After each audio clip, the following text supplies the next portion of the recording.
the value of square root of 1 plus sin a by 1 minus sin a equal to. ఇక్కడ square root of 1 plus sin a by 1 minus sin a.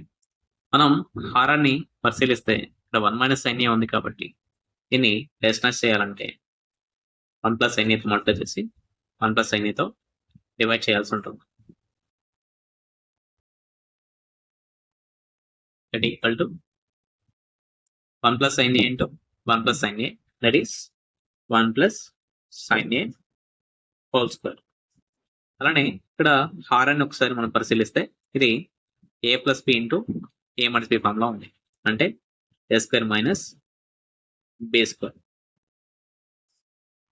That equal to 1 plus sin a whole square and 1 square is 1 minus sin square a. So root ని numerator కి denominator కి split చేస్తే square root of 1 plus sin a whole square by 1 minus sin square ని cos square అని రాయొచ్చు. అంటే 1 plus sin by cos. 1 by cos అనేది second కి ఈక్వల్ అవుతుంది. sin బై cos అనేది tan కి ఈక్వల్ అవుతుంది. Option number A is correct. 4.32 into 4.32 minus 2.64 into 2.64 by 1.68 ను సూక్ష్మీకరించండి. 4.32 into 4.32 minus 2.64 into 2.64 by 1.68. ఇక్కడ న్యూమరేటర్ ని అంటే లవాన్ని మనం పరిశీలిస్తే ఇది A square minus B square form లో ఉంది.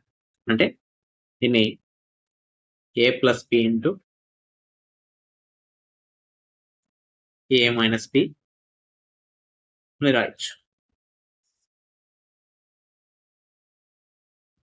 So 4.32 plus 2.64, that is 6.96 into 4.32 minus 2.64, that is 1.68 by 1.68. So the option is D. 8 మంది పురుషులు మరియు 12 మంది స్త్రీలు కలిసి ఒక గోడను 10 రోజుల్లో నిర్మించగలరు.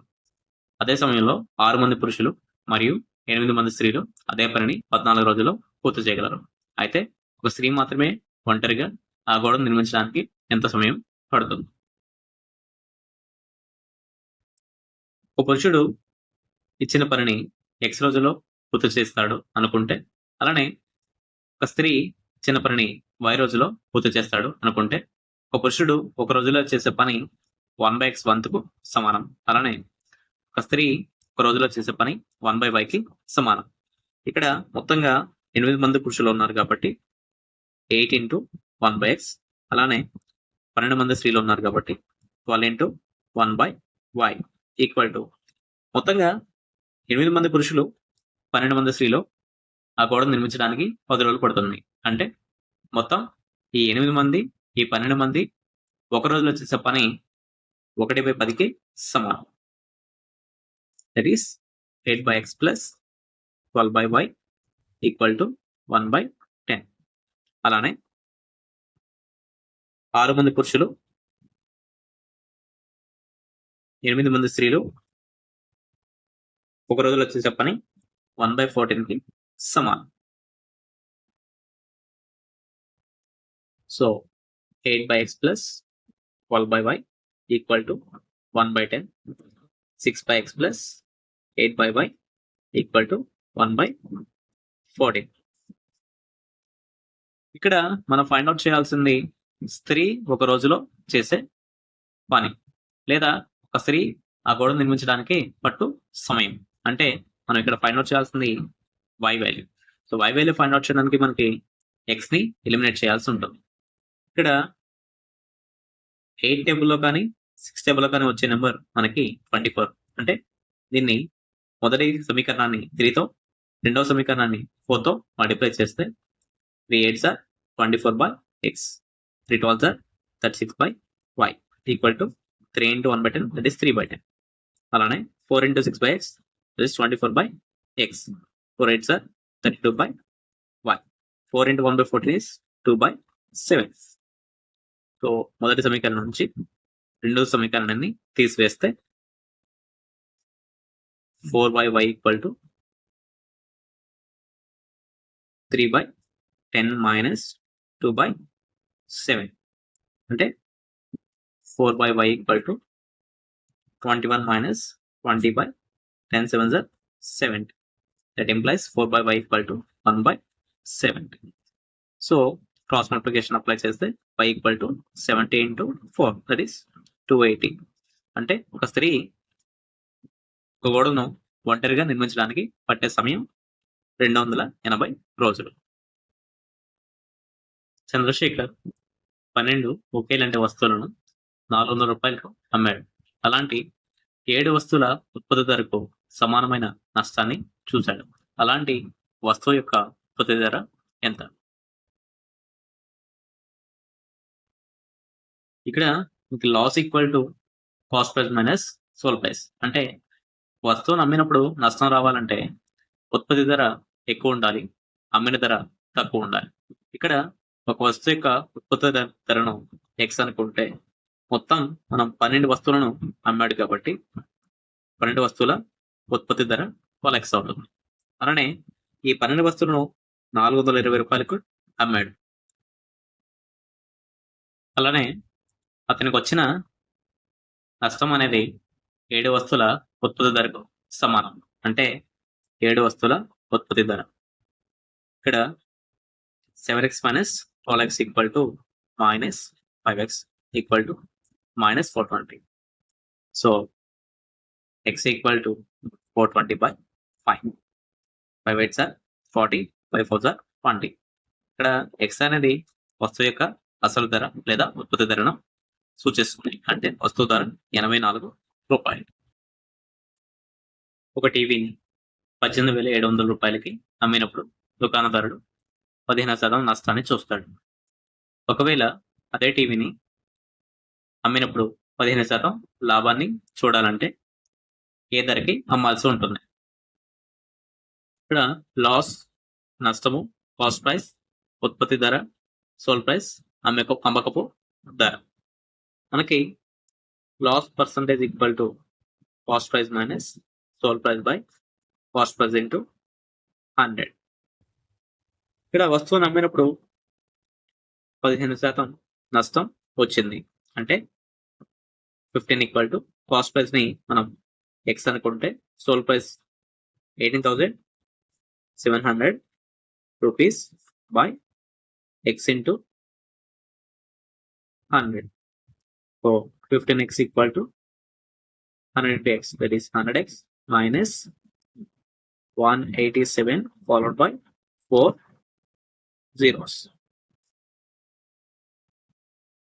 minus 85x equal to minus 187 followed by 4 zeros. So x equal to 187 followed by 4 zeros by 85. So 17 5s are 85, 17 1s are 17, again 17 1s are 17 followed by 4 zeros. Again 5 2s are 10. Again 5 2s are 10 followed by 3 zeros. అంటే మనకి వస్తువు యొక్క cost price లేదా ఉత్పత్తి ధర అనేది 22,000 రూపాయలు. ఇప్పుడు ఈ వస్తువును అమ్మినప్పుడు 15% లాభం రావాలి అంటే ఆ వస్తువుని 15% లాభానికి అమ్మాలంటే so 15% of 22,000 rupees. 22,000 plus 15/100 into 22,000. So 22,000 plus 3,300 rupees, that is 25,300 rupees. అంటే అదే వస్తువుని 15% లాభాన్ని చూసేటట్టు అమ్మాలంటే ఆ వస్తువుని 25,300 రూపాయలకి అమ్మాల్సి ఉంటుంది. 1500 మంది శనివారం ఒక ఎగ్జిబిషన్‌ని సందర్శించగా, అదే ఆదివారం 1680 మంది సందర్శించారు. అయితే ఎగ్జిబిషన్‌ని సందర్శించే వ్యక్తుల సంఖ్యలో పెరుగుదల శాతం ఎంత? ఇక్కడ మొదటి రోజు అంటే శనివారం సందర్శించిన వాళ్ళు 1500 మంది. అలానే రెండవ రోజు ఆదివారం సందర్శించిన వాళ్ళు 1680 మంది. ఇక్కడ పెరుగుదల శాతం అంటే ఈ 2 రోజుల మధ్య వ్యక్తుల సంఖ్యలో వచ్చిన వ్యత్యాసం బై మొదటి రోజు వచ్చిన సందర్శకుల సంఖ్య into 100. That is 180/1500 into 100. So 15 ones are 15, 15 twos are 30. So option is C. Find the value of x from the given figure where L is parallel to M. అంటే ఇక్కడ ఇచ్చిన 2 సరళ రేఖలు ఉదానికి ఒకటి సమాంతరంగా ఉన్నాయి. So we have here 120 degrees. అయితే ఇక్కడ యాంగిల్ అనేది 60 degrees అవుతుంది. ఎందుకంటే ఈ 2 ఒకే సరళ రేఖపై ఉన్నాయి. అలానే x ఎంత అవుతుంది? 60 అవుతుంది. ఎందుకంటే ఈ 2 కరెస్పాండ్ యాంగిల్స్ ని ఫామ్ చేస్తున్నాయి. So x is 60. 18, 15 మరియు 21 చే భాగించబడే అతిపెద్ద 5 అంకెల సంఖ్య ఏది? ఇక్కడ 18కి మనకి 2 అనేది ఒక కారణంగా అవుతుంది. అంటే ఇచ్చిన సంఖ్యలలో ఏదైనా ఒక సంఖ్య 18తో భాగింపబడాలంటే అది మొదట 2తో భాగింపబడాలి. అంటే అది ఒక సరి సంఖ్య అయి ఉండాలి. అలానే ఇక్కడ ఇచ్చిన సంఖ్యలో ఏదైనా ఒక సంఖ్య 21తో డివైడ్ అవ్వాలంటే మొదట అది 7తో భాగింపబడాలి. అంటే ఫర్ ఎగ్జాంపుల్ ఆప్షన్ సిని మనం వెరిఫై చేస్తే 7 1s are 7, remainder is 2, 7 4s are 28, remainder is 1 along with 4, 7 2s are 14, remainder is 5, 0, let us 0, 7 7s are 49, so remainder is 1. అంటే ఆప్షన్ సి అనేది 7తో డివైడ్ అవ్వట్లేదు. అలానే 7 1s are 7, 7 4s are 28, remainder is 1 along with 5, 7 2s are 14, 1 along with 4, 7 2s are 14, and drop 0 plus 0. అంటే ఇక్కడ reminder అనేది 0 అవుతుంది. అంటే ఇచ్చిన ఆప్షన్స్ లో 7తో భాగింపబడే సంఖ్య ఆప్షన్ డి అవుతుంది. అంటే ఇక్కడ ఇచ్చిన సంఖ్యలలో 18తో కానీ 15తో కానీ 21తో కానీ భాగించబడే అతిపెద్ద సంఖ్య 99,540. So like this content, please like, share and subscribe to our channel.